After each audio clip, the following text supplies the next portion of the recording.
নবনির্বাচিত কমিটির আজকে অভিষেক ও মনোজ্ঞ সাংস্কৃতিক অনুষ্ঠানের সংগ্রামী সভাপতি, উপস্থিত সাংবাদিক ভাই ও বোনেরা, আসসালামু আলাইকুম রহমতুল্লাহ বরকাতু। আপনাদের এই অনুষ্ঠানের আসতে পেরে নিজেকে আমি ধন্য মনে করছি। আপনারা যারা সাংবাদিক, পেশাটা অনেকের কাছে খুব ছোট মনে হতে পারে, কিন্তু রাষ্ট্র গঠনে এই পেশার দায়িত্বে যারা থাকেন তাদের দায়িত্বটা অনেক। একটি সমাজ ব্যবস্থা গড়ে ওঠার পেছনে যাদের ভূমিকা অনেকাংশে বেশি থাকে, তার মধ্যে সাংবাদিক সমাজ একটা। যেমনি শিক্ষকরা ভবিষ্যৎ প্রজন্মকে গড়ে তোলে, ঠিক সাংবাদিকরা একটি রাষ্ট্র, একটি সমাজ সার্বক্ষণিকভাবে তারা আয়নার মতো কাজ করে, যে কোথায় কি ব্যত্যয় ঘটল সেগুলো সমাজের সামনে, মানুষের সামনে তুলে ধরে। পাশাপাশি এই ব্যত্যয় থেকে পরিত্রাণ কিভাবে পাওয়া যায়, রাষ্ট্রকে কিভাবে গড়ে তোলা যায়, বিনির্মাণ করা যায়, সেই দিক নির্দেশনা তুলে ধরে। এটাই হলো সাংবাদিকদের দায়িত্ব। আমরা বাংলাদেশের ইতিহাসে দেখেছি এরকম অনেক সাংবাদিক যারা নিজেদের জীবন বিপন্ন হয়ে গেছে, কিন্তু তারপরও তাদের আদর্শ থেকে তারা বিচ্যুত হয় নাই। মানুষের জীবন একটা সময়ের মধ্যে বাধা, এই সময় অতিক্রম করার কোনো সুযোগ নেই, কিন্তু মানুষ তার কর্মের মধ্য দিয়ে এই সময়টা অতিক্রম করেও সামনের দিকে যেতে পারে। বিক্ষেপীভাবে সারা বিশ্বের অনেক মনীষী আছেন, অনেক দার্শনিক আছেন, অনেক রাষ্ট্রপ্রধান বা সরকার প্রধান আছেন, যাদের কর্মের মধ্য দিয়ে তারা এখনো আমাদের মাঝে বেঁচে আছেন। ঠিক তেমনিভাবে বাংলাদেশেরও এইরকম নাম করা প্রথিতযশা অনেক সাংবাদিক আছেন, যাদের কাজের মধ্য দিয়ে, যাদের সাংবাদিকতার মধ্য দিয়ে এখনো বাংলাদেশের মানুষের মনের মধ্যে তারা স্থান করে আছে। আবার এমন অনেকে আছে যারা ঘৃণিত হয়েছেন, আবার এমন অনেকে আছে যাদের জীবন চলে গেছে, কিন্তু তারা কখন চলে গেছে সেটাও মানুষ অনুভব করে না, টেরও পায় না। তাই প্রতিটা মানুষই চায় যে অন্তত আমার জীবন কালে আমি এমন কিছু কাজ করে যাই যাতে সমাজ আমাকে মনে রাখে, মানুষ আমাকে অনুসরণ করে।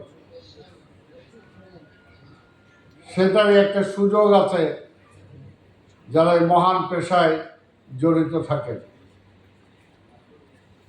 নির্লোভভাবে, নিরলসভাবে, নিঃসংকোচে যদি আপনার দায়িত্বটা আপনি পালন করে যান, তাহলে অবশ্যই সেই পর্যায়ে নিজেকে নিয়ে যাওয়া সম্ভব। তাই আজকে আপনারা যেখানে যেভাবে দায়িত্বে আছেন, আমি আশা করি যে বাংলাদেশের সমাজ ব্যবস্থায় একটা অবক্ষয় চলছে। এই অবক্ষয় থেকে সামনের দিকে যদি দেশটাকে নিয়ে যেতে হয়, তাহলে কেউ না কেউ সেই দায়িত্বটা পালন করতে হবে, যারা মানুষকে পথ দেখাবে, যারা অন্যায়ের বিরুদ্ধে কথা বলবে, যারা মাদকের বিরুদ্ধে কথা বলবে, যারা ঘুষ দুর্নীতির বিরুদ্ধে কথা বলবে।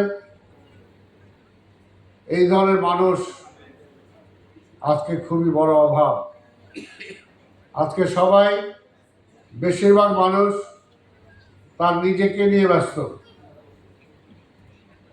নিজেকে নিয়ে সবসময় চিন্তা করে আমি কি হব, আমি কি হলাম, আমি কি পেলাম, আমি কি পাই নাই। কিন্তু আজকে খুব কম লোকই আছে যে নিজেরটা চিন্তা না করে সমাজকে নিয়ে চিন্তা করে, রাষ্ট্রকে নিয়ে চিন্তা করে যে আমার অল্প সময়ের জীবনে আমি দেশকে, মানুষকে কি দিয়ে যেতে পারলাম। এর জন্যই বললাম যে তারা উদাহরণ হিসেবে টিকে থাকে। অনেকের নাম বলা যায়, আমি শুধু শহীদ রাষ্ট্রপতি জিয়া রহমানের নামে বলতে চাই যে দেখেন, মানুষটা খুব অল্প সময়ের জন্য এসেছিল, অল্প সময়ের জন্য এই দেশে রাষ্ট্র ক্ষমতায় ছিল, কিন্তু তিনি এমন কাজ কিছু করে গেছেন যে আজকে তার চলে যাওয়ার পরও বহু বছর পরে এখন পর্যন্ত তাকে মানুষ মনে রেখেছে, তাকে অনুসরণ করে। এরকম আরো অনেকেই আছে। তো সেই কারণে আমি আশা করব আপনারা যে পেশাটা বেছে নিয়েছেন, এই পেশায়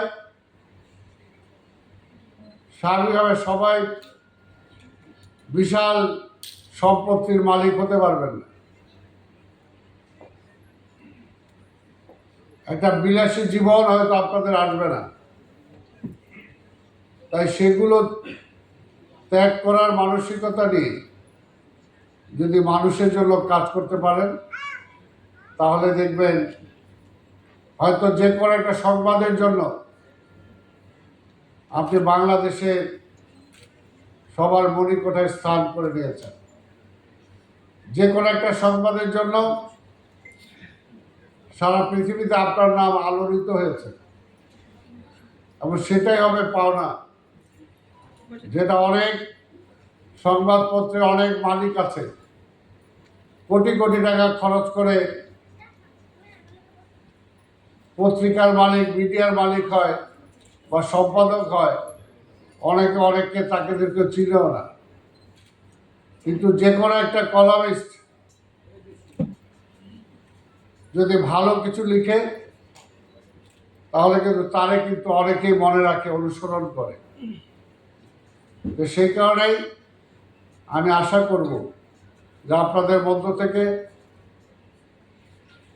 এমন কলম যোদ্ধা বের হয়ে আসবে যারা এই দেশের সামনে ভবিষ্যৎ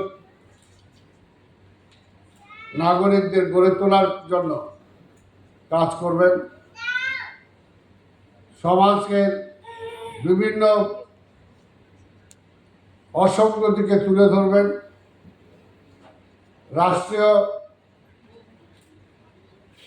অনেক কিছু যেগুলো চোখের আড়ালে আছে সেগুলো চোখের সামনে নিয়ে আসার চেষ্টা করবেন।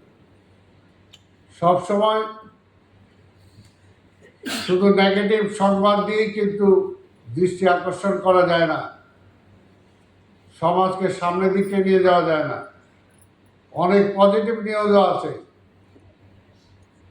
যেগুলোকে নিয়ে নিজের স্যাটিসফ্যাকশনও পাওয়া যায়, আবার সমাজের জন্য অনেকটা কাজ করা যায়। তাই বিশ্বাস করি আজকে আপনাদের যে সমস্ত সাংবাদিক ভাই বোনরা এখানে একত্রিত হয়েছেন, আপনারা সেই মন মানসিকতা নিয়ে আপনাদের এই পেশাটাকে আপনারা ভালোবাসবেন। কেউ যদি মনের থেকে আত্মস্থ করতে না পারে, আমি যেটা করছি সেটার প্রতি যদি আমার কমিটমেন্ট না আসে, ভালোবাসা না আসে, তাহলে কিন্তু সেটা আপনি কখনোই সফল হবেন না। যেটাকে মানুষ ভালোই বাসে না, সেটাতে কীভাবে সফল হবে? তো সেই কারণে আপনার প্রথম যে আপনার পেশাটাকে আপনাকে ভালোবাসতে হবে, এটাকে ওন করতে হবে। ওইটার মধ্যে দিয়েই নিজেকে সামনের দিকে নিয়ে যেতে হবে। তা আমি বক্তব্য দীর্ঘায়িত করব না। আমি তো বক্তব্য দিচ্ছি, আপনারা দেখেন। আপনাদের চিন্তা চেতনা আমার চেয়ে অনেক স্বচ্ছ, তাই আপনারা নিজেরাই অনেক হয়তো ভালো বুঝবেন।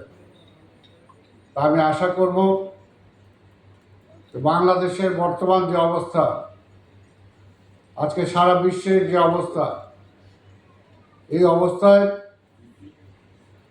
বাংলাদেশকে সামনে এগিয়ে নিয়ে যেতে হলে আপনারা যারা সাংবাদিক, আপনাদের একটা বিশাল রোল এখানে আছে। সেই রোলটা আপনারা প্লে করবেন। যেটা মনে থেকে আপনি সঠিক মনে করবেন সেটাকে আপনি তুলে ধরবেন। কে কি মনে করলো তাতে পিছনে তাকিয়ে লাভ নাই। আবার এমন কিছুও করবেন না যার দ্বারা সমাজে ক্ষতি হতে পারে, আপনি এককভাবে লাভবান হতে পারেন। সেগুলো থেকেও নিজেকে দূরে রাখতে হবে। আমি আপনাদের সবাইকে ধন্যবাদ জানাই যে আজকের অনুষ্ঠানে আপনারা আমাকে আমন্ত্রণ জানিয়েছেন। ইনশাআল্লাহ ভবিষ্যতে আবার আপনাদের সাথে দেখা হবে। আমি যেহেতু সমাজের বা রাষ্ট্রের একটা জায়গায় দায়িত্বে আছি, ভুল ত্রুটি আমারও থাকতে পারে, সেগুলো আপনারা সমালোচনা করবেন সংশোধনের জন্য, সমালোচনা করবেন খাটো করার জন্য না, আমাকে হারিয়ে দেওয়ার জন্য না, আমাকে ভবিষ্যতে যাতে আমি সংশোধন করে জয়লাভ হতে পারি সেটার জন্য। কাজে প্রতিটি লেখা, প্রতিটি চিন্তা চেতনায় আপনাদের এই ধারা অব্যাহত থাকুক, এই আশা পোষণ করে আপনাদের সবাইকে ধন্যবাদ জানিয়ে আমি আমার বক্তব্য শেষ করছি। খোদা হাফেজ। বাংলাদেশ জিন্দাবাদ।